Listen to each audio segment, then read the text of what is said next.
All right, guys, welcome back to another Thursday. We're back in town. I don't have the flu anymore.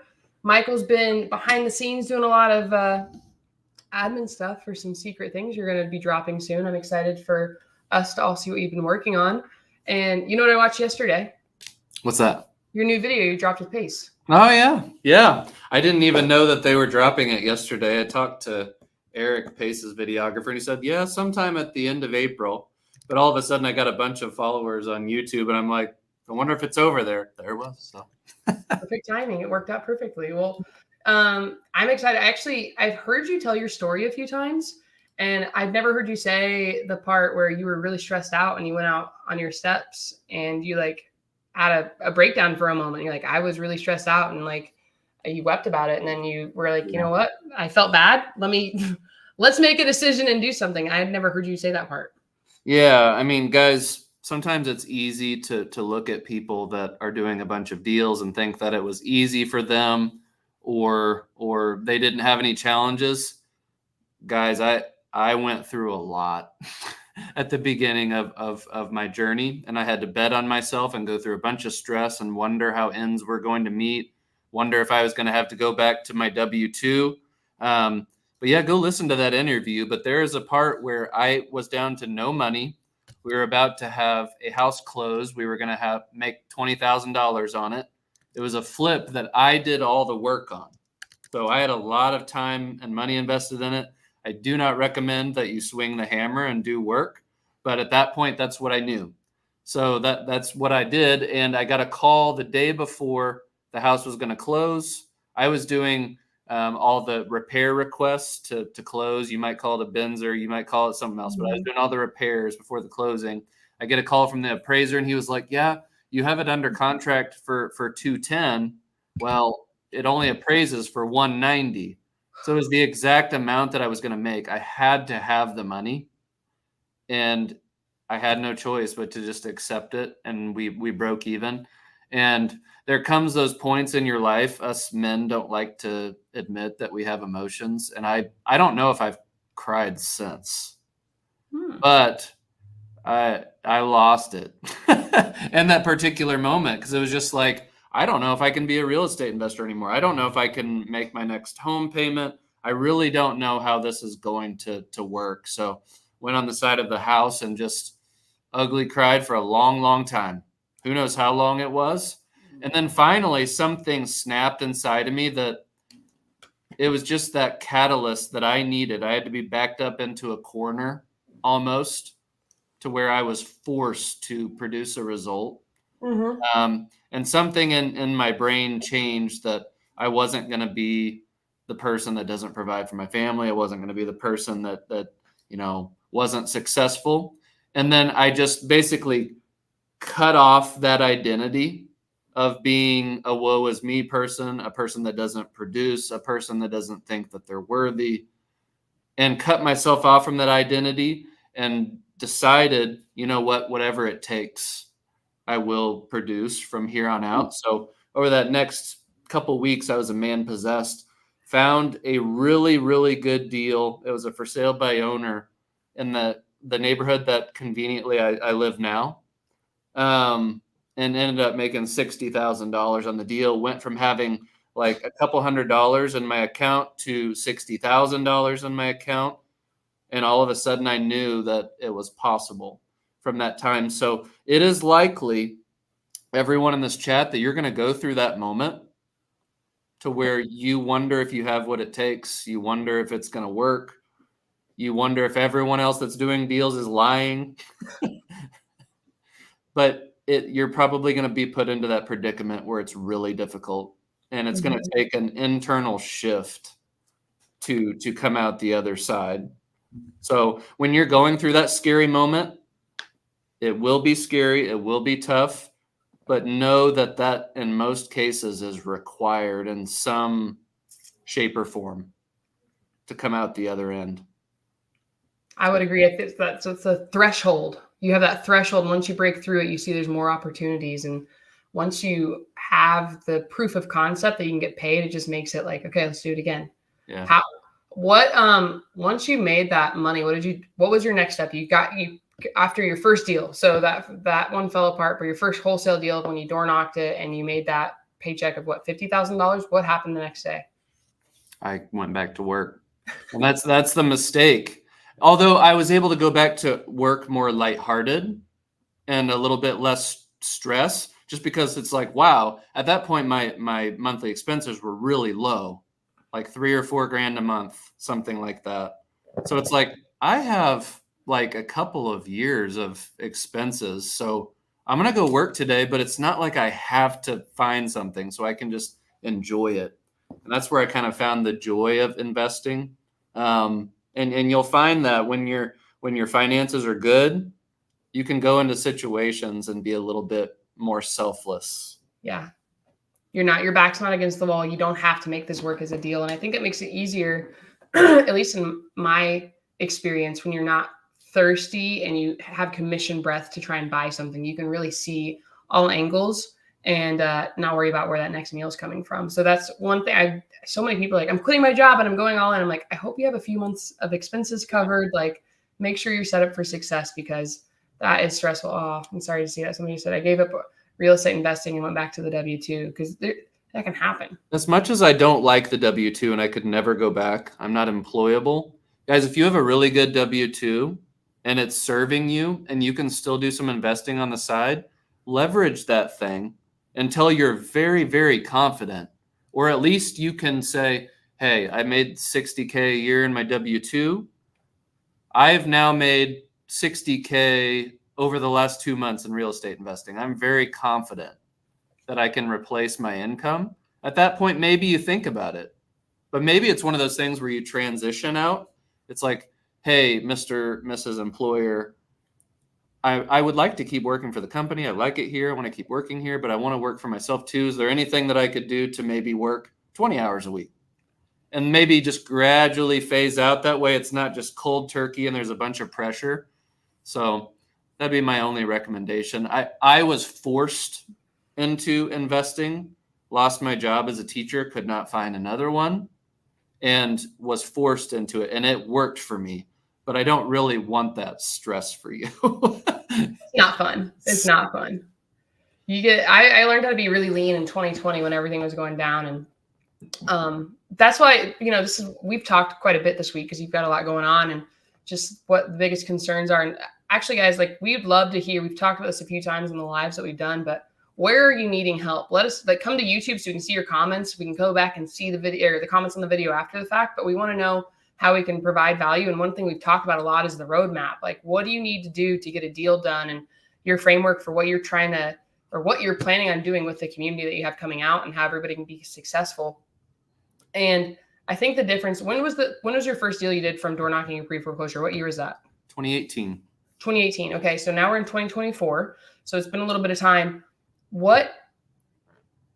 If you were to restart today, where you are right now, how would you get a deal? What's the fastest way you go to get a deal? Do I have any resources, or is it just... You're brand new. You really don't know anything. So maybe... How much money do I have? I would say you have like not much, $2,000 maybe. Okay. Let's just say I have no money. Yeah. I'm going to assume that I have a car and I have a cell phone, mm-hmm. and I have enough money for gas and basic necessities, but yeah. not much else. Okay. So I'll go back to what I did for the first 2 years, made millions of dollars during that period of time. I did not have a CRM. I did not have fancy cold calling software. I did not have skip tracing at that time, at the beginning. Guys, literally, I released a YouTube video yesterday. It was very entry-level data finding, just through Zillow and auction.com. And people might kind of laugh at that because it's like, well, that's common sense. Well, guys, I made millions of dollars just using those 2 sites at the very beginning. So is it as sophisticated as what I'm about to release with this data product? Heck no. But if you don't have the money and you're just getting started, wildly valuable for free. So at the beginning, I literally had a notepad. I would get on auction.com or any of those types of sites, the Zillows, and I would write the addresses. I would pick a radius that I was willing to drive, maybe 15, 20 minutes. And I would just go through the list and be like, that one's kind of a dump. I don't really want to buy that. This one's really nice. This is something I would want to buy 100 of. And it was the houses that I was confident in. Not that it wasn't a good deal to go after, but I was confident in it. I was relatively new at that. I could buy 100 of these. I'm going to go after it. And at that point, I would drive around all the houses. I would probably pick 8 or 10 a day, whatever I had time for. I would drive around those houses. I would try to talk to people. A lot of times you did get their contact. You would get their phone number. I would write it down in my notepad. If you didn't talk to anyone, I would just straight up decide if it's vacant, decide if it's not, talk to the neighbors, get all the information I could, squeeze that, that orange for all it's worth, Then after I got done with my 10, I would go back to my house. I would write all that information in an Excel spreadsheet, and then I would start researching the ones where I didn't talk to anyone or it was vacant. And I would spend the second half of the day, cold calling folks or researching them, sending them messages online, texting them, just trying to generate opportunity, and then rinse and repeat each day. And it was just really consistent. Usually each week I would get, 1 or 2 deals under contract. And it was just because I was consistent, diligent, and followed a process. So guys, I was locking up, let's say they're 25K average deals, locking up 2 a week, 50K. And all I was using was Zillow and auction.com. I mean, so if you're new, there's no excuse. You take your basic resources and you put some sweat equity in and you go force things into existence. And when you don't know what to do, you bring it back to this call and we talk about it. That's the point of community. Absolutely. And just a reminder for everybody, we do this every Thursday at 12. So come on here every Thursday, 12 o'clock Arizona time. It's 2 o'clock Central Standard Time. Yep. 2 o'clock Central Standard Time right now. So come in here and tell us about your wins, where you need help. Again, when you guys come, we see your questions on YouTube. So if you ask on YouTube, we can see them and throw them up on the screen and answer and help you guys. But for everybody in here, that's so many people message me. Actually, I had a Zoom before this, and a guy, I'm really proud of him because he's been really getting after it and doing some reps and making phone calls. And he struggled to find a homeowner. So I don't know, spent 6 minutes, 7 minutes, and he couldn't find the heir of a property. And I just showed him how to look through Facebook, through friends, to find the name associated with the city he lives in. Found him, skip traced him. He actually just messaged me. Let me see what he said. He spoke to the son. I don't even know if he's on here, if Michael's on here. Hey, side note, just got off the phone with the heir of the property. He's all ears, but doesn't have much information on where the house stands or who has taken over. He said there were 5 girlfriends having disputes about the house. So He's trying to clarify that. And he never initiated probate or followed through with it. And then what the homeowner said was, he said, if there's anything I can do that helps me get paid, I'm here to help. That's what he said at the end. So guys, do the outreach, ask somebody for help. Michael didn't, this guy's name was Mike. Mike didn't know how to find the heir. Ask us. This is what we're here for. We're here to help you. We want you to serve homeowners and make sure that they're getting taken care of, and then making sure that you're getting paid as well, because you're doing a lot. You got to pay for your gas. You've got to pay for your phone and stuff. So, there you go. Yeah. So I guess Pierre was on there as well, because Pierre said, that was awesome. Learn to never stop there. See? Then Michael, this is Michael. He said, what's the next step? So we need to start. The next steps on that particular deal, you're connecting with a probate attorney more than likely. Mm-hmm. Call the probate attorney and say, I have one that needs probate. I'm wondering if you can tell me, if I explain the scenario, what would probably need to be done so I can explain it intelligently to the family. If we can work out something, I will give you the business. That probate attorney, more than likely, unless they just are doing really well, they're going to say, oh, it could use an affidavit of heirship. It needs a determination of heirship. This is kind of the process. They won't give you a whole lot of information, but then you can communicate that to the seller. All of a sudden, you're really valuable. And they're like, oh, Well, I'd be happy to move forward with the sale of the house. And if you can connect me with a probate attorney and pay for that, it's free money for me.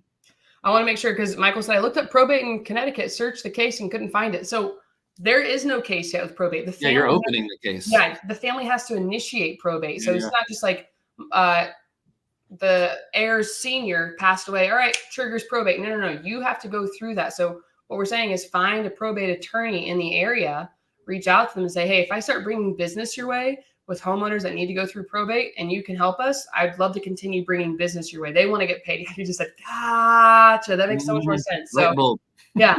So reach out to probate attorneys and find out who can help you. Now, the issue is this property is in Connecticut that Michael has. The heir is in Ohio. So he moved. So I'm guessing there's probably going to be, you can't just use a probate attorney and I don't know, you'd know more than I do. You can't use an Ohio probate attorney. He's going to have to use a Connecticut. No, you'd use the Connecticut, but it can all be done virtually. Really, most of those things are done through an initial call. The attorney will say, want to clarify who the parties are, what the situation is, who passed away. And they'll say, okay, this needs to be done. They'll more than likely send a DocuSign for starting services. The probate attorney then takes care of everything. So, Mike, don't feel like you need to know how to file a probate or get that started. That's not you. That's the probate attorney. Delegate. Your value is that you're going to buy the house. You're connecting them with the third party. You're getting all this going. They didn't know what to do, and you're providing an option for them. So don't feel like you have to be an expert on it. Not at all.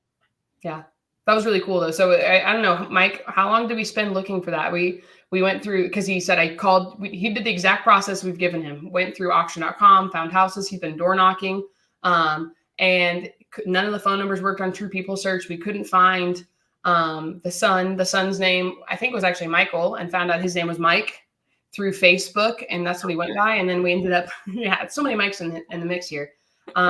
But True People Search connected us with this. Yeah, he said literally 5 to 6 minutes for us to go through, and then I was able to look up where he was, get the phone number and everything. But Mike, do you have any idea what type of profit on this deal if it happens to work out? Here, Mike, I'm gonna put the link in the side chat so you can click on the screen. I haven't even comped it for him yet. I don't even know where. You gotta message me on Instagram again and send me the address. I'll comp it and see what it can go. Let's just say it's a $20K deal. We'll hear what Mike has to say, but he spent 5 or 6 minutes to make that.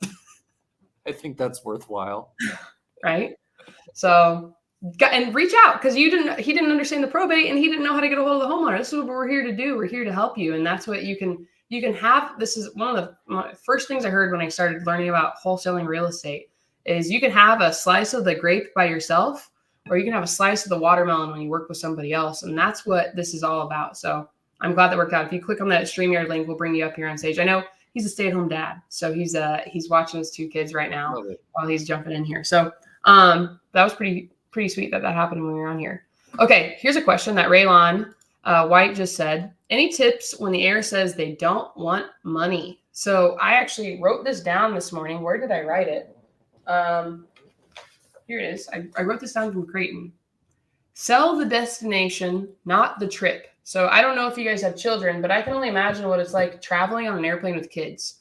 Probably doesn't sound like much fun. It's terrible. But how great is it when you get to Hawaii and you have the beach and you're relaxing? So you're not going to sell so you got to go park your car and then you got to take the tram to the airport and get them through security. Don't sell the trip part, sell the destination. Once you get to Hawaii, you're going to have white sand beaches. You're going to have a paradise around you. So when you're talking to the heirs, like, what would they like? Michael, what would you say in this situation though? So remember the old adage, buyers are liars, sellers are worse. There's no one on earth that doesn't want money. Okay. They've gone through a traumatic situation. They don't believe that they can solve the problem, or they don't have the education on how to solve the problem. And they may have been told by someone else that the problem couldn't be solved. So they have shut down about it. So at this point, you got to ask some sort of Socratic question to get them to open up. I mean, I would often joke and be like, hey, look, the economy's pretty rough. Everything's 2 or 3 times more expensive. Like, who would need an extra little bit of money, right? And then maybe they lighten up and be like, look, I know you've gone through a lot. I know I'm a stranger off of the street. Would you just humor me, paint a picture of what's going on? Maybe I can help. You want to get them talking, opening up about the situation. You're going to have to be a little bit of a counselor first, just sitting back and listening. There's a reason that they don't want to do anything. It's not that they don't want money. They think that they're going to end up getting screwed. They think that, you're not going to solve their problem and they're going to get taken advantage of, or it's going to be a waste of their time. Okay? You got to find out the reason why. And these situations, a lot of time with the heirs, they will talk to a probate attorney, perhaps a while back, and it'll be one of those attorneys that charges like 20 or 30 grand to do probate. And they're like, well, there's not much equity. I'm not going to get anything, whatever. Well, they don't realize that you could get the thing done for a couple grand. So they think there's nothing in it for them. So large percentage of the time they shut down and say, I don't want any money. It's very common. But you've just got to pierce through that initial resistance and get them to open up, and there's an opportunity. Like, for instance, in the Facebook group 30 minutes ago, a guy named Jarrell Terry in there. Yesterday, he made a post about there's an heir, and she doesn't want to talk about it, and she gave up on the house. She's just going to let it foreclose. And I gave him a little bit of a line that he could say to get her to open up. Well, he posted later in the day and was like, hey, I got a conversation with her. I have an appointment tomorrow, just because I prodded a little bit and got her to open up. He posted about 30 minutes ago and he said, got the contract signed. The auction's Monday. Now's where the real work begins. Hey, he wasn't going to do anything. Guys, you just have to be willing to pierce through that initial spot. People are not going to roll out the red carpet for you. You've got to be okay with that. So I'd love to get the seller on the phone or have some more dialogue with them and really uncover why they don't want to take action. There's a reason. Learn more, ask more questions. And that's a big point. I mean, one of pattern interrupts, there's so many little things you can do to talk to people and make it, you're constantly building rapport through the conversation. Like, man, I heard a seller say this to me and I've used it in a lot of conversations. I went to Walmart and I got 2 bags of groceries and it was $100. How are people affording things now? I'm like, yeah, it's really wild. So yeah. Make something relatable to where everyone understands. And it's like, oh, well, maybe I do need a little money. Who doesn't? All right, there's another one over here. DTrain21 said, what's the best exit strategy for a foreclosure who has no equity and the arrears of $16,000? So this is where having multiple exit strategies are going to be helpful for you. And I'm going to ask you this, DTrain, where are you in your investing journey? Are you in a position to keep properties? I would recommend probably wholesaling everything when you guys are getting started, just so you have emergency funds, so you don't have to quit this. You don't have to go back to a W-2. And how much work does it need? How much is the monthly payment on the property and what can it rent out for? So last night I actually sent a property to my cousin in Reno. Somebody sent me a property they had in Reno. And it's a sweet little house, but it's a 2-1 and it's $100 more. The monthly payments are $2,230 a month and you can rent it out for $2,100. So the payments are too high for it to cash flow as a rental. So realistically, and it's a 2-1. So I'm not going to be able to do a midterm rental with it. I can't really do an Airbnb or anything with it. It doesn't have a pool. It's cute, but it's really more so for a homestead buyer, somebody who wants to move into it and make it their home. Cash flow doesn't matter. So you need to understand what the best exit strategy would be for you. So I'd like to know more about the situation. So D-Train, Michael just clicked on the link below. If you guys see where, I think you, as long as you're on my YouTube, Michael, I'm going to send you this. So I'm going to text it to you so you can put it on your chat over there. Make sure that you just click that little HTTP that says StreamYard. You click that little link that'll invite you up on stage. Or Michael, if you get at the bottom of your screen, it should say invite. There's a person with a little plus sign. You can just copy and paste that and put that on yours. Come up and tell us about it, D-Train, so we can talk about it a little bit more. Is there anything else you'd say before we bring another Michael on stage? No, I think that covers it pretty well. All right, sweet. Well, Michael, let me introduce you to Michael. How's it going? Got a cool setup in here. Look at this. We got Moana in the background and everything. I think your audio is set up on something else because we cannot hear you at all. I think you have the wrong mic set up. No, I can't. He's got, so Michael, I was telling him, because he's got, I think like a 3 or 4 year old. I've seen them running around in the background, and he's got a baby. Question for you: have you ever door knocked with your kids? No. No. Oh my! I've heard so many people door knock with their kids, and I was like, because I am not doing that. My wife would not allow that for not at all. we were talking to him, we're like, you got a little bit of a, because I know quite a few people that door knock with their kids, and it's a I'm not saying conversation. it's wrong. That's Not something you do. No. Michael, no, he still can't hear you. Oh, dude, that's okay. We'll come back in a few minutes. Yeah, try and figure it out and change your audio, and we'll bring you up. All right, so I see Anthony. I'm guessing Anthony might be D-Train. Are you, Anthony? Go ahead and hit unmute. Let's hear you. What's going on? Can y'all hear me? Yes. Yeah. Hey, nice. How's it going, guys? Good. Really great. How are you, man? Doing good, doing good. I just wanted to share my wins. So this month I closed on my biggest month. So I got contracts from last month. Okay. And closed on 2 out of the 3. So Good. yeah. Love it, man. Made a total of 26,500. Beautiful. 26,500. Damn. Yeah, and this was JV half, 50% split. So Dang, dude. yeah, it was pretty dope. Where are you networking right now? Where are you working? DFW, Houston, and San Antonio. And I want to get into Atlanta because I heard they have the same kind of like structure. So like with all of Texas properties, they're kind of organized because every auction date falls on the first Tuesday of the month. Mm-hmm. And so I heard Atlanta does that too. So I'm actually excited that Michael's new niche software is coming out with Georgia leads. So super excited about that. And can't wait for that. What's on your notebook right there? My notebook. This one? Yeah, right there. What's that? Leads. I'm a pen to pad person, so I was actually just cold calling right now. I love that. I keep my CRM just on paper pretty much. I try to keep up with notes on my CRM as best as I can. Mm-hmm. But I'm still working on it, and so everything is pen to pad for now. So that's totally fine. I was bringing it up because I figured as much. Yeah. I think there might be some feedback. I can hear myself in the back end of this, but I'm curious. Where do you live right now? I'm sorry? Where do you live? I'm in Dallas. You're in Texas. Dallas. Yeah. So you're doing stuff in different markets. Does that mean that you are calling everybody and you're not door knocking leads in Vegas? Yeah, no, I'm not door knocking. I started off door knocking. I got my first couple contracts door knocking, but I'm doing now I'm doing SMS and cold calling. Love it. Okay. How many calls are you making a day? About anywhere from 150 to 200, and then I'll send out around 350 350 messages per day. Good. How are you sending those messages out? Like I said, your CRM. Yeah, REI reply, and I'm just complying with all the A2P bull crap, and trying to avoid any spam words. So went through all that, and still trying to figure it all out. But yeah, like this one right in front of me, I said, "Hey seller, let's figure out what is what's the update with 123 Main Street." And it's easy, something simple like that. Or let's see the other one.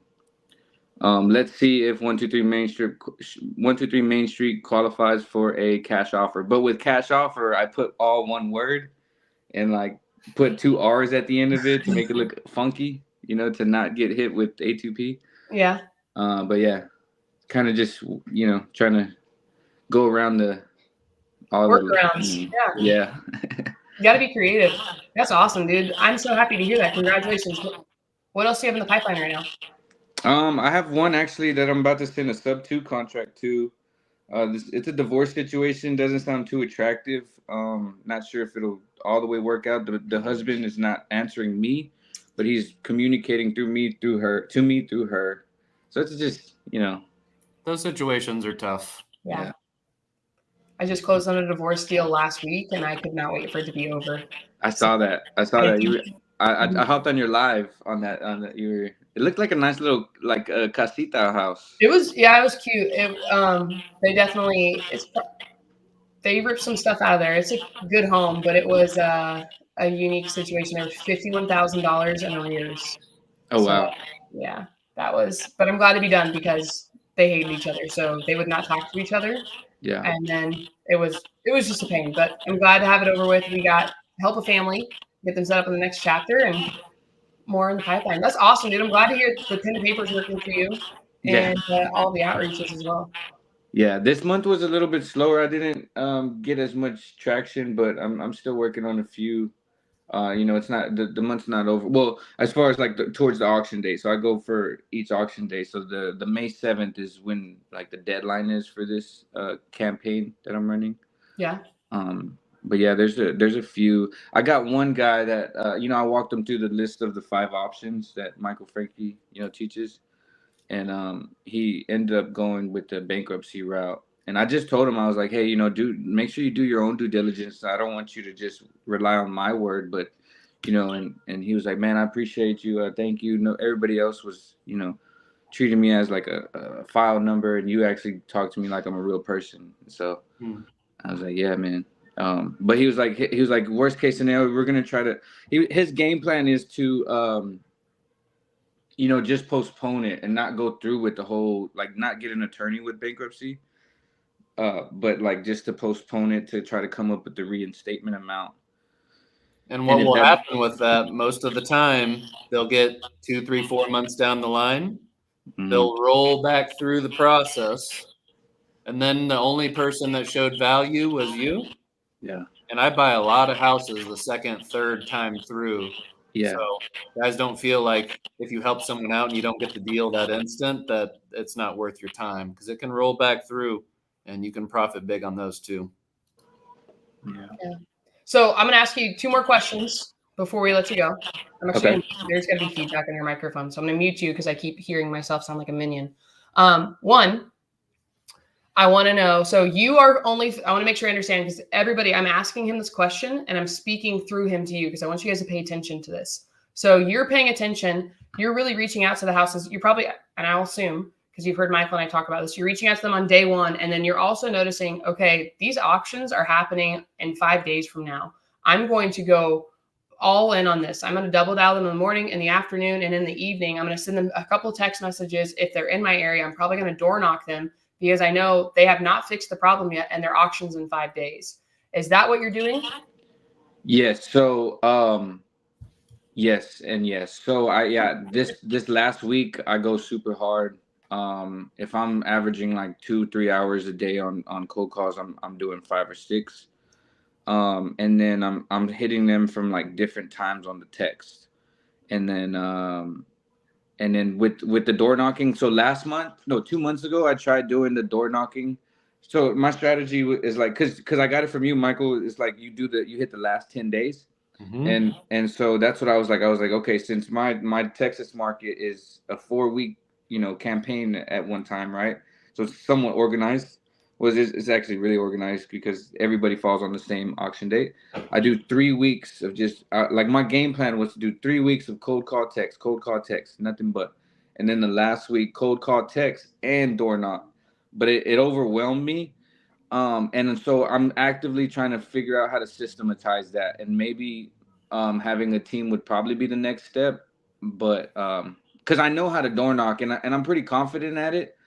Not saying I'm the best door knocker out, but I've been there, done that already before. Like I've had contracts locked up from it, so I never close on a deal, but I've had contracts locked up from door knocking. So I do want to implement that. And so basically last week just hit it hard, like just and be more aggressive with like not aggressive, but be more like straightforward. Because at first week 1, 2, and 3, I'm more like, hey, you have options, let's walk through it. And week 4, I'm just like, hey, like time's up. Like let's see what we can do about it. A way to make a jump in your deal count is you don't necessarily have to door knock them. You could hire some type of runner or high school kid, literally just to drive around to your list. They don't even have to get out. They're just looking for the vacant ones, right? Then once you know that they're vacant, you can research those a little bit. Then you can do your cold call and text from home. Maybe there's some heirs that you could track down. Wouldn't surprise me if you could lock up, another deal a month or something just with that. And you can pay those high school kids $18 an hour, and maybe you give them $1,000 if a deal closes or something like that. But it's another idea. Yeah. Also, I also what I've learned from you too, like you basically you helped me make a lot of money last month, Michael. You and Caroline. But also what I've learned and what I'm Video going team, clip that part. That's why I put but this also 6,000. Now I know. yeah, but also what I'm gonna double down on next month, and it's part of the game plan, which I tried to do this month, but I'm a one man army for now. But going to dial in on the high leverage. You've spoken on high leverage before, and so just missed hits from whatever I skip trace. So that that's high leverage. Also, I'm filtering out people who have a Spanish a Spanish last name, and then just putting them in a separate. I don't know. I'm gonna try that. I don't know how it works, but having them in a separate type of campaign where it's just nothing but Spanish. Like a 10-step process for texting, and then also because in Texas there's a lot of Mexican last names and everything, so more Spanish speaking sellers. I'm sure in Arizona as well, but also like deceased. So not even with the deceased people, just go straight to the heirs, and so just focus on more high leverage activities in that sense for next month as part of the game plan. Good. Yeah, That's awesome, dude. Hey, I got a mute chicken. Really, really proud of you. Thank you for sharing your wins with us. We love seeing that, Anthony. That's awesome. Keep going. And guys, he's doing this alone. So I'm guessing when you said you JV'd, you just found somebody to dispo the deals? Yeah, Christian Hernandez. Oh, Christian's the best. Yeah. You don't have to have all the answers, guys. Go find the leads, generate the leads, and bring them to somebody else. You just need to generate leads. And I mean, how many hours a day would you say you're doing outreach right now? About 5, 6. 5 to 6 hours a day. How many leads right now would you say you're getting a week? Oh, that's tough. I'm not good at keeping track of KPIs, but I say about 1 to 2 a day. So, and I work 5 to 6. So, when I say lead, a lot of times it's a hey, I got it, but I have them answer how they got it under control. So it's if they agree, if they are aggressive with it, that's a lead to me. Like I'm that's a follow up for just me. Getting that phone number and a correct contact is a win. That means you have opportunity down the line. So that's good stuff. Yeah, man, I appreciate it. You guys helped a lot too. I'm so happy to hear that. Come back next week. Tell us about your next deals because you have 5 days until your auction. So I want to hear what you get locked up and stop before next week. Okay. Oh yeah, will do. Thank you guys. Yeah. Thank you, man. Thanks for coming up here and sharing with us. That's awesome. All right, let's try. Oh, I knew there were children in there. Let's see if we can. Can you guys hear me now? We can. All right, cool. My daughter's gotta wrestle them together and everything like that. So you know how that goes. Or maybe, Caroline, you don't. I don't. Yeah, maybe. Well, catch us. Tell us about this deal that you just spoke to. How did the conversation go with the heir? So it was a super candid conversation. I matched his energy and we were able to be ourselves together. Told him how I had come across his information. Talked to him about how the previous associates with the property that I had spoken to and their belief on what he thought about the property and didn't want anything to do with it. He was like, you know what? You're right. Honestly, I care less. But if there's a way for money to be made and you can get paid as well as me getting paid, then I'm all ears. So that's essentially where we're at right now. You guys dropping. Sorry for the. You're okay.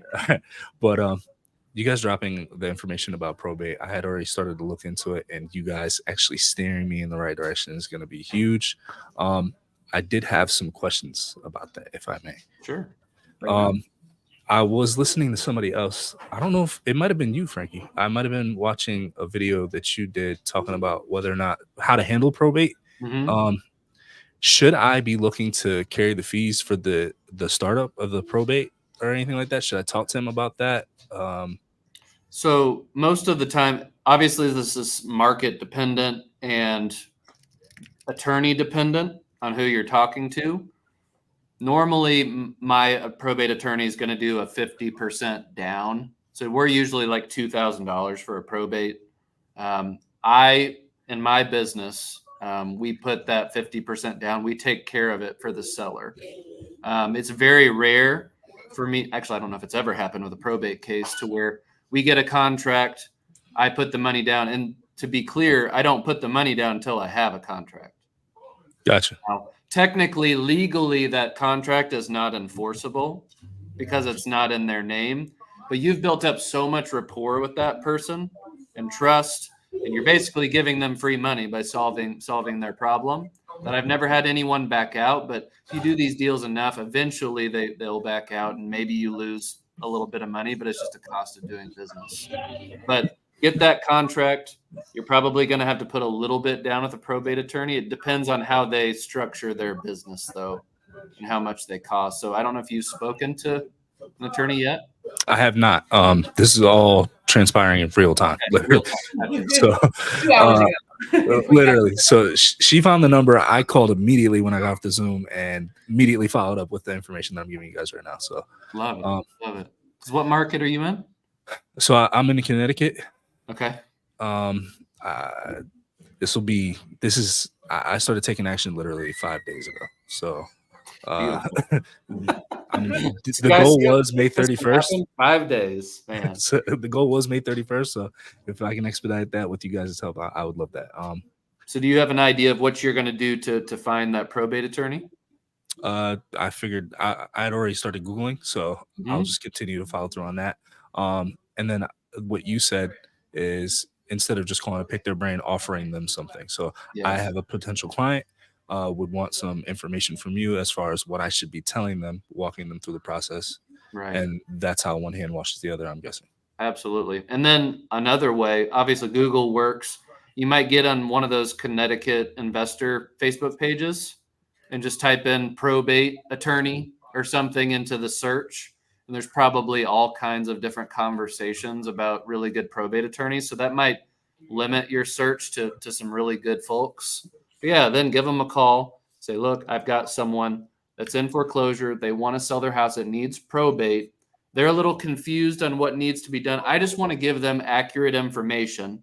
And once I get them on board, I'm going to connect them with you and have them start the case filing with you. And they'll feel comfortable more than likely. And they'll say, well, explain the scenario to me. You'll explain it. And he'll say, well, more than likely it would need this. So then you can go back with the family and let them know kind of what needs to be done. And hopefully they'll be ready to move forward with some sort of contract. And then you can connect them with the attorney and take the next steps. Yeah. Do you guys mind if I follow up with some more questions? Oh, sure. Go for it. Okay. So I was telling Caroline this. I've had a roundabout way to finding Michael, which I'm so glad we accomplished today. But I've spoken to somebody who is living in the property, who clearly does not have the rights to the property. So I'm guessing a squatter situation. And I've spoken to several people who have said about liens on the property, tax liens on the property, which Caroline, we've already talked about. So I haven't had an opportunity to crunch numbers or anything like that in terms of getting them to sign a contract prior to doing the probate. Should it just be a loose contract? Like, hey, when this goes through, you are willing to sell me this house? Or should I be talking about numbers? So you obviously want to set the expectations, right? So you may try to speak with them about all the different liens and the things that may come up. Let them know that once you get a contract, you're going to run the title report, but we don't necessarily know what's going to come up. We got to have a little flexibility there. So don't get mad at me if stuff comes up. We'll have to figure it out when the time comes. They understand that most of the time. Yeah. They're just thrilled that you're there advocating for them and taking action when they didn't have the faintest idea of what to do. But it is a good idea from the very beginning to make sure you ask those prodding questions on, is there going to be any type of liens? Are you aware of HOA stuff? Is there anything that might pop up? They may have an idea, they may not, but just let them know, look, we're going to run that title report. Hopefully there's nothing there, but I just need to let you know that it's possible that there's something there. Don't hit me when it comes back. Try to make a little bit of a joke about it. But if you set that expectation up front that something could come up, it's less of a big deal when it does. Perfect. Thank you guys so much. You're welcome. Thanks for Hey, coming I'm on. proud of you, dude. 5 days. Look where you're at. Heck yeah. And it's a lot of thanks for both of you guys. I've been diving into Mike's information. I've been on calls with Caroline like every week so far. So like literally 5 days of action, and I owe a lot of that to you guys. So I appreciate it. Beautiful. The other thing I wanted to say, like you're putting in a ton of work practicing right now, and that's what's making you better faster. You're not just consuming content. You're taking it and you're applying it. You're taking it and you're applying it, and that's how you learn better. So for everybody on here, 5 days, get more reps, shoot more shots. You get more accurate the more you do. So really proud of you, Michael. We'll connect. Message me on Instagram. We'll see what we can do and get it all going. All right, thanks guys. Awesome, man. Later. Congratulations. All right, Eric, you're next, my guy. What's up? Hey, can you hear me? I can. Yes. Awesome. This is my first time doing this. Welcome. So first of all, thank you guys both. Like I've been watching for probably a month now or something. And I'm in the middle of a move and stuff. So sometimes I'm watching after it's live. But it's been super helpful. Michael, your story's very inspiring to me. I'm a Christian as well, and I love how you go about it. And last year I got my the way I got into this is I was doing flips. I did 2 because I got married and my wife had 5 kids from a previous marriage. And I was like, I was a farmer. So kind of like the school teacher thing. I wasn't making any money. And I was like, I need to switch something up here. So I did 2 flips and was in the middle of my second. And then the realtor that I'd worked with just called up and asked me, like, do you want to do this? So I went over, looked at this house and ended up buying it off market and doing a double close on it and JVing it with someone I knew wholesaled. And then I was like, this actually works. Like I got to do this. And so really I've started in this last month, I've started trying to, cold calling and all of that. And just locked up my first contract 2 days ago. It was like 10 p.m. the night before, like the auction was at 10 a.m. the next day. And I was like, I have no clue how I'm going to stop this, but I'm going to do it. And I had approached him at 4 p.m. and he wasn't there. I left the house and was like just down the road and saw him in the rearview mirror pull in. So I went back and talked to him. And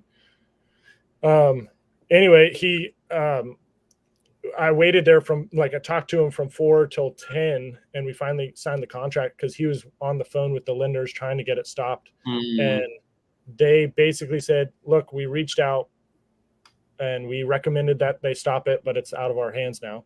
We think it'll be stopped, but we can't promise it. And so anyway, after that, I was like, it's up to you, what you want to do. That's a hard decision to be in. And so we ended up putting it under contract because they didn't want to take the chance, and they had inherited it. So it was like free money to them. And then early the next morning, it turned out that it had been delayed. So that made it easy on me. And I was kind of worried at that point that they'd regret it and, want to get out of it. And they were just like, no, now that I made the decision, like, I'm really happy that I did. And we're excited to go forward. So anyway, we did just a cash offer. So I'd have a contract in hand to be able to try to stop the auction. But he was open to the idea of sub 2. And so now that we have 30 days. Here's my question. I saw you ask this in the side chat. So yeah. You have 5 children that you inherited getting married. Yep. You used to be a broke farmer, breaking your back every day. How much money you got in the bank right now? I have about 80,000 now. Oh, okay. Well, never mind then. All right. So that was because of that last falling out of the sky deal that Okay. God just dropped So- on me. Yeah. All right. So you're not in a position of being a broke farmer like you led me to believe at the beginning. So you have some money set aside. So I'm glad you have some breathing room. So this changes the way I'm going to ask this, because you heard me when somebody else asked about another deal on an exit, that Raiders fan, D Train 21. Are you in a position right now, like if you take this down as a sub 2, what is your exit strategy? Is it to take it down as a sub 2 because you want to keep it as a rental? Is it to take it down as a sub 2 so you can wholesale the subject to deal to somebody else? What are you wanting to do with this? Does it cash flow?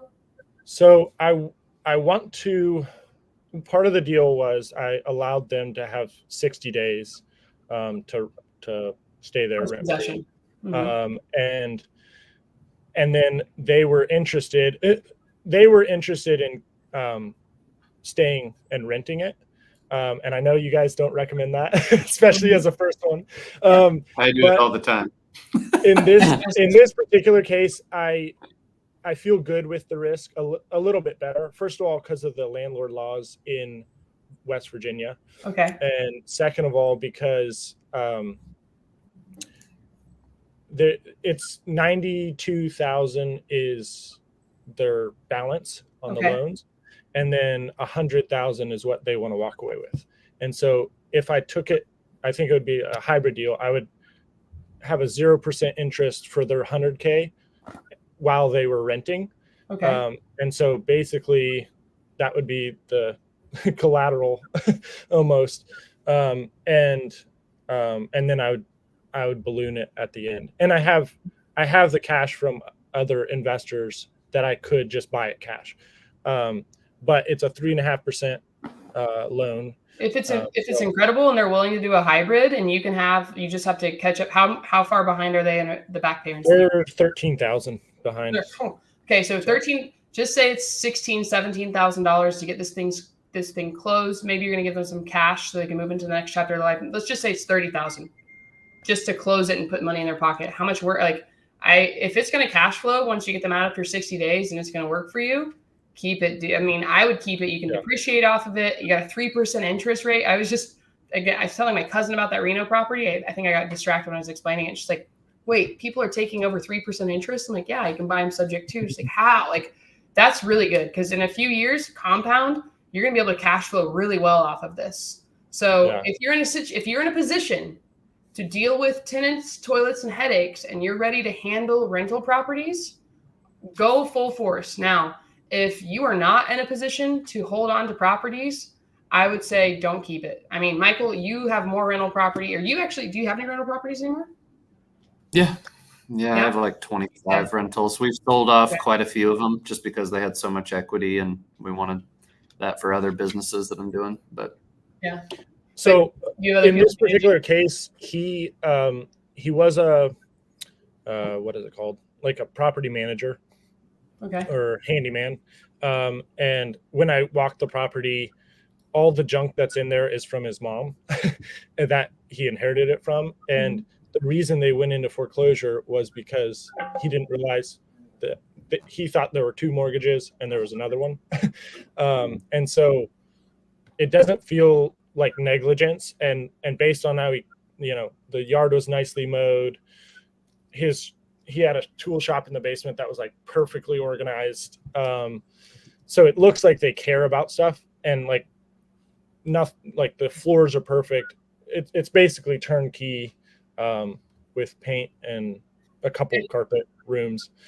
So if you're in a position, if you're ready to keep it and you're willing to take that on, I think, Michael, you're probably not managing the properties though. You have somebody else taking care of. Yeah. No. So if you're like, that's the only thing. I have anxiety. I don't want to get a phone call at 2 a.m. when the toilet's broken and they expect me to come over. But like, if they're taking care of it and you're going to get a good family in there and you have maybe somebody else, like, it's up to you. If you're ready to take that on, dude, take it on. If you can cash flow really well and you can get 0% interest on the equity that's built in, and it's going to have a huge payout, why not start adding into your portfolio? Like, go for it. Especially, like, I love going to houses when I go in the garage and they have the pegboard and you can see they've outlined the tools, and it's because somebody is an engineer and they have fixed everything. It's probably the most energy efficient house in the neighborhood. So if your house is in that situation and you're ready to take it on, keep it. Caveat, all new people listening, if you do not have money and you do not have an emergency runway fund, don't keep any properties, move them to somebody else. But if you're in a situation to handle this, why not? If you're ready to, I would say if you're ready for it, keep it. Yeah, and I think a couple things. First of all,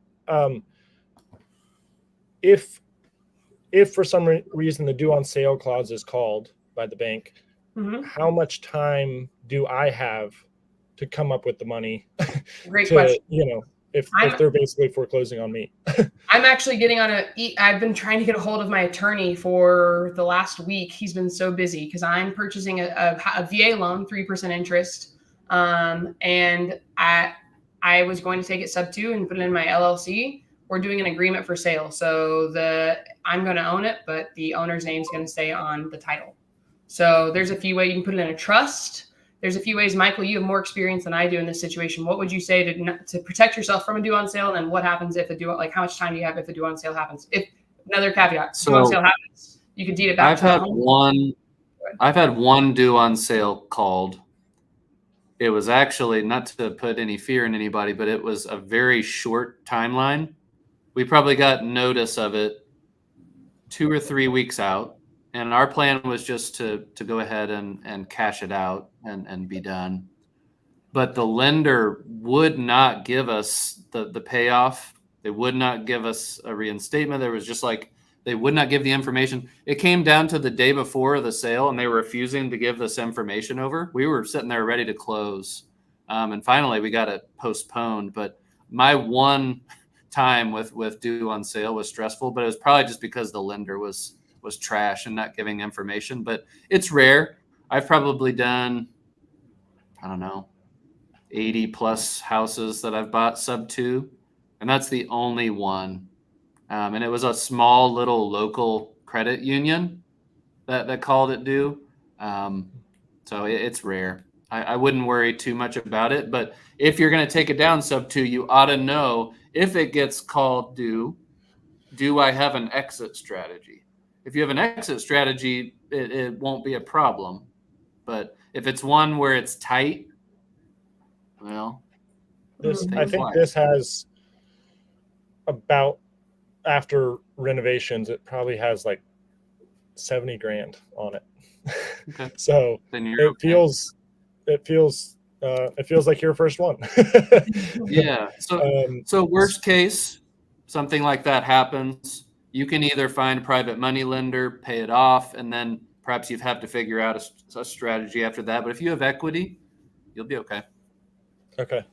The only other thing I was going to say, so you can deed it back to the original owner, and that can sometimes help you out. But if you do have to refinance this, so like finding a way to redo that, I mean, if it's close for everybody, say you barely cash flow or it's got little equity, you're going to lose that 3% interest or 5% interest you're taking it over, because you're going to have to replace that with a new loan. So that's just another thing to keep in mind if that happens. But I know a lot of people are putting things in trust, like they'll put it in 123 Main Street Trust. So instead of saying Caroline's trust from buying it from Eric, I'm just saying 123 Main Street Trust, just to protect you and have that anonymity. Okay. Yeah. And then what contracts, like how do I go about, because we kind of talked about sub 2, but we didn't come up with any finalized version of it. What contracts do I need to make sure it's solid? Are you in sub 2? Are you in the mentorship? I'm not. Yeah. No. Just message me. Yeah. I got it. We can go over it. On Instagram? But basically, for anyone that's watching, you'll need the sub 2 purchase agreement. You'll need the sub 2 addendum. That's basically just a list of all of the disclaimers of exactly what type of transaction they're entering into. You need to be very transparent with what they're entering into. It's just smart to do it that way. After that, you get a limited power of attorney. This allows you to speak to their lender. It allows you to speak to the insurance. Any way that they would normally interact with the property, it allows you to do that. Okay. And then also, while you're getting that sub 2 agreement, you're getting it signed, it's very wise to ask them if they have access to their online portal for making payments. Eventually, you'll have to make payments through there, or if you have a third-party servicing company, great. There's none like that in the Midwest. I know they do it in the Southwest and stuff, but There's nothing like that. So we have to manually make our payments through the portal. And if you don't have access to that, or it's locked, which many times it will be with someone that's behind, then you have to go through that process of getting in there, and that can be kind of stressful. So it's wise, just while you're at the house, you're getting the contract, probably get the contract first. Hey, I have to make payments on this. Could we go ahead and look into getting your portal unlocked, or do you have that information? Many times they'll hand it over, and that makes your job easier. But sub 2 is simple, but it's also complex. There's more steps than you think. And once you systemize it, it's pretty easy, but expect issues with it when you're new. Okay. I don't know. I zoned out for a second because I was responding to somebody. Did you also say seller acknowledgements? Yeah, the disclaimers. Okay, yeah. So the addendum and the disclaimers, that just says like it protects you. And that's like, I've had to file memorandums on properties where I've done everything I'm ready to perform. And in that seller acknowledgements, it lets me have a memorandum on the property, and they have acknowledged that, yeah, I need to go check with people and this is legit. And I understand I'm selling it to an investor. It protects you. Okay. Yeah, just shoot me a message on Facebook or Instagram, and we can go over that. You're in the Facebook group, right, awesome. Eric? Thanks. Yes. Yep. Yeah. If you guys are not, posted a win earlier in there. There you go. Yeah, that was this one. Yep. It's crazy. It was my second actual conversation with the seller, door knocking. I've had a bunch. Everything's like an hour away from me, but I was like, even if it's a waste of gas, I just need to get out there and start doing it. And so yeah, it's crazy that it worked out. But I've had a couple cold calls that worked with people that helped them stop their foreclosure, but didn't end in a contract. But it feels so good. It feels so good to help people. Even even before this contract, I was like, I can do this for the rest of my life. Like, this feels great. So the emotional income's nuts. It's really cool. And then another thing, when you're helping them, even if you don't buy their house, I love doing this. Ask them to give you a Google review. We talked about this before. Those Google reviews can help you.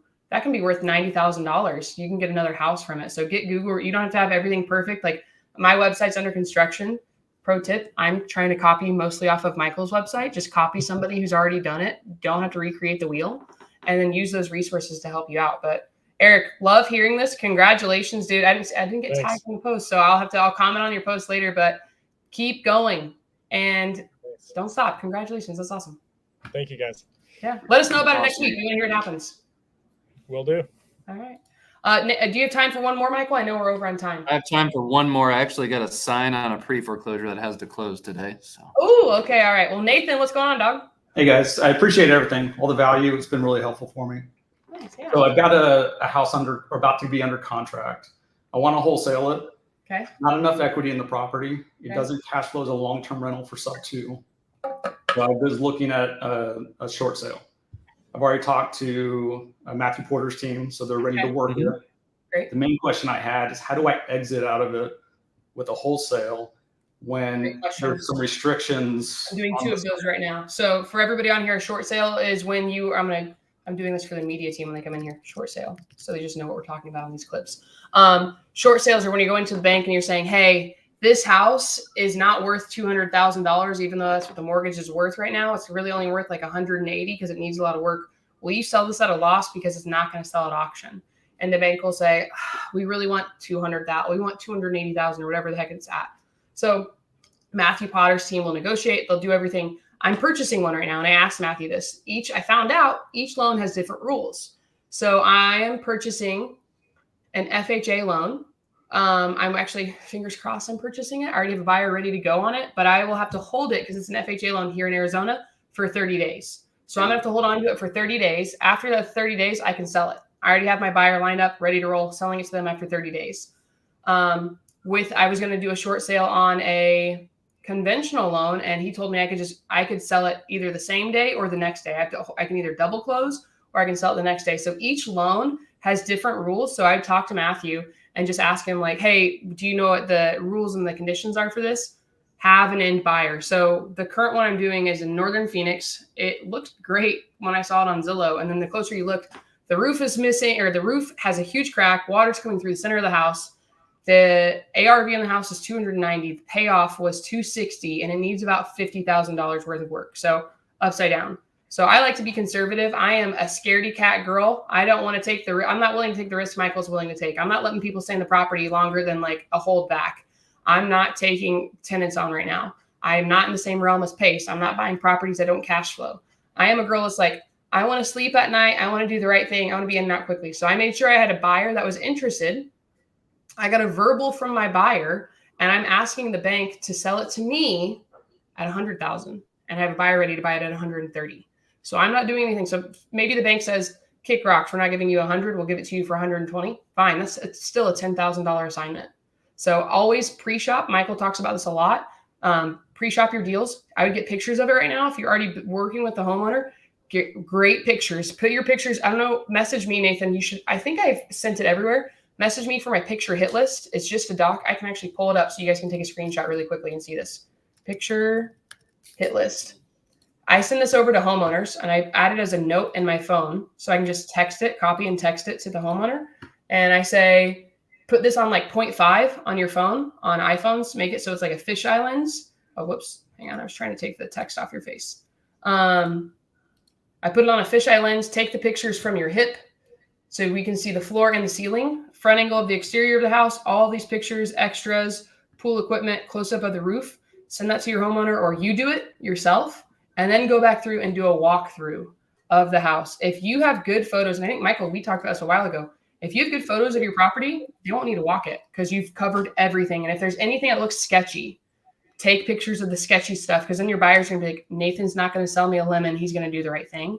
That'll help you a ton. So make sure you've been in buyer. And then when you're talking to Matthew, you can get proof of funds. I can help you out with proof of funds. Get proof of funds. They're going to ask when I did it, I had to give them my operating agreement for my LLC, proof of funds. I got a hard money lender to give me the proof of funds that I needed. Shout out to Chai and Prakash. They're awesome. And then I'm going to purchase it in my name. I'm going to hold on to it for a little bit, and then I'm just going to sell it to my end buyer, and then I'm going to pay my team. This is actually the first deal one of my door knockers got under contract. So Gotcha. That makes sense. This is going to be an FHA. I knew about the 30-day hold. I've also been told sometimes they won't allow you to profit more than a certain percentage over 20%. That was going to be my next point. So those are the things I'm concerned about. So I'm looking for a creative way that I can bring the buyer in, because I already have buyers interested. Bring the buyer in to purchase it, but I can't have a wholesale fee on the HUD because the bank will see that. So the only creative way I could possibly think of is I come in as a private money lender, and I get paid back later when he goes to sell the property. You can do that Nathan, too. if you want to message me offline, we did a really creative strategy on a short sale. Basically, we refied and worked it out with the end buyer and had promissory notes and all that stuff. If you want to talk about that, we can. I don't think this is the place to talk about that kind of insanity, but there are ways to get around it. Well, maybe we could later in the Facebook group, the niche Facebook group, we could talk about it. That's offline. It's a little private. That'd be because I want to hear about it. Don't keep it secret in your Instagram messages. I want to know too. No secrets for me. I put it all out there. Okay, I'll message you, and if you want to do a quick video for it, and then you can post it, that'd be great. Awesome. Nate, thanks for coming on here, dude. I've seen you in a lot of Zooms. You're asking a lot of questions as well, so I'm proud of you, man. Yeah, thank you guys for everything. Appreciate it. For sure. One last thing before we go. I saw this question. I've never seen this. Alan just said, I have a sub 2 I'm buying, but title is asking to pay reinstatement outside of closing. What are your thoughts? Where is your title company a truck in the Walmart parking lot? Because that doesn't sound legit. That's that's like the Walmart Western Union. Another thing, if you ever have a homeowner that says, well, Billy Bob told me if I give him $2,000, he'll catch my mortgage up. That's illegal as well. No. I've never heard of that. You need to get the house you need to catch up the back payments before you can purchase a property. So, Alan, I don't know where he's on your YouTube channel right now. Alan, I don't know where this deal is. I would like to clarify that. Is the lender just wanting to know those funds are available? There have been times where there was a reinstatement amount and I've wired it to my title company just so they can have it in an escrow account and show the lender that it was there. So I'd just be curious exactly what you mean by that. I can't imagine a title company is going to ask you to do something outside of escrow. That would be risky for them. And another pro tip for everybody. Whenever you're buying properties, get title insurance. Protect yourself. So if you're planning on keeping that, Alan, make sure you have title insurance on that, because that doesn't sound that my spider senses are tingling and I'm nervous for you. I don't like it.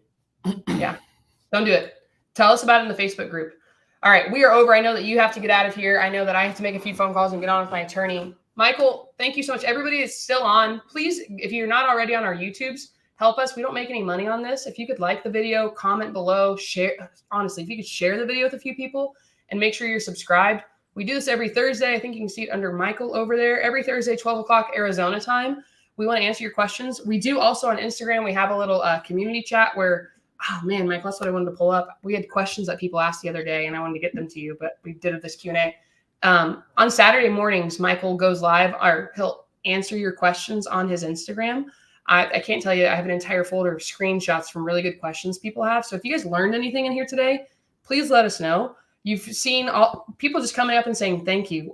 Eric made $80,000 copying off of what's happened here. It's only going to get better. We're going to help more homeowners. So come in next week, ask your questions. We're here to help you. And then, Michael, is there anything that you would like to say before we wrap up? No, guys, don't worry about any of that stuff. Just keep showing up. I love to hear your success stories. It brings me a lot of joy. So if you need anything, reach out. Both of us are very responsive. Happy to help you at any time. Yeah. All right, guys. We'll see you next week.